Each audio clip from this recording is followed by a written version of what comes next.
பிரியமானவர்களே, இயேசுவின் நாமத்தில் உங்களை நான் வாழ்த்துகிறேன். இந்த இடம் எப்படி இருக்கு? அழகா இருக்குதா? பெரிய ஒரு ஏரி, ரொம்ப அழகா இருக்குல்ல இந்த ஏரி. பின்னால பாக்குறீங்களா, அது ஒரு புத்த கோயில். இது மியான்மர் தேசத்துல யாங்கூன் பட்டணத்துல இருக்கிற ஒரு பெரிய ஏரி. அதாவது பர்மான் என்ற காலத்துல அழைக்கப்பட்டதில்ல, அதான் இப்ப மியான்மர் தேசமா இருக்கிறது. கிழக்கு ஆசியா தேசங்களிலேயே 2வது பெரிய தேசம் இந்த மியான்மர் தேசம். முதலாவது இந்தோனேஷியா, அப்புறம் இந்த மியான்மர் தேசம்தான். இது புத்த மக்கள் அதிகமாக இருக்கிற ஒரு தேசம். இங்க 58 மில்லியன் மக்கள் வசிக்கிறாங்க. 5,80,00,000 மக்கள் வசிக்கிற ஒரு தேசம் இது.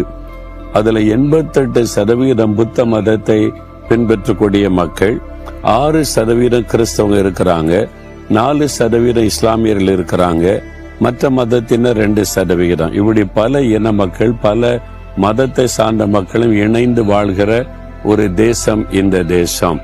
இந்த தேசத்துல நல்ல ஒரு செழிப்பை பார்க்க முடிகிறது. இந்த புத்த கோயில் கூட பாருங்க, தங்கத்துல அது அந்த மேலக்கெல்லாம் தெரியுதா, தங்க மூலம் பூசி இருக்கிறாங்களாம். தங்கத்தை கொண்டு அவங்க காணிக்கையா படைப்பாங்களாம். அவங்க சொல்றாங்க, டன் கணக்கா உள்ள தங்கம் இருக்குது, விலையேறப்பெற்ற பொருட்கள்லாம் இருக்குதுன்னு சொல்றாங்க. சரி, இந்த தேசத்துல ஆண்டவரை நேசிக்கிற நிறைய மக்களை எங்களால பார்க்க முடிந்தது. நிறைய சபைகள் இருக்கிறது. பேப்டிஸ்ட் சபைகள் மாத்திரம் 15,000க்கு அதிகமான சபை இருக்கிறது. இங்க அதோனிராம் ஜட்சன் என்கிற மிஷினரி 1800களில் ஊழியம் செய்து இயேசுவின் அன்பை அறிவித்து நிறைய மக்கள் ரட்சிக்கப்பட்டு இருக்கிறாங்க.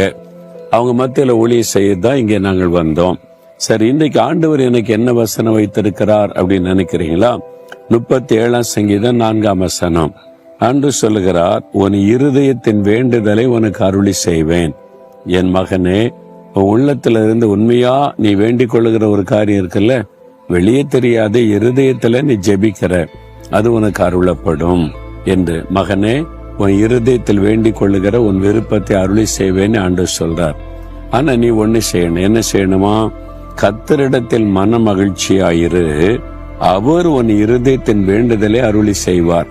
நீங்க கர்த்தருக்குள்ள மன மகிழ்ச்சியா இருந்தாதான் அருளி செய்வாராம். இப்ப தெரியுதா நான் ஏன் சொல்ல? சந்தோஷமா இருங்க, மகிழ்ச்சியா இருங்க. சந்தோஷமா இருக்கீங்களேன்னு ஏன் கேட்கறேன்னு தெரியுமா? கர்த்தருக்குள்ள நீங்க சந்தோஷமா இருந்தாதான் நீங்க வேண்டிக் கொள்ளுகிறத கர்த்தர் உங்களுக்கு அருளி செய்வார். நீங்க சந்தோஷமா இருக்கும் போது ஆண்டவர் மேல இருக்கிற விசுவாசத்தை வெளிப்படுத்துறீங்க. அவர் தான் எனக்கு இருக்கிறார்ல, பார்த்து கொள்வார்ல.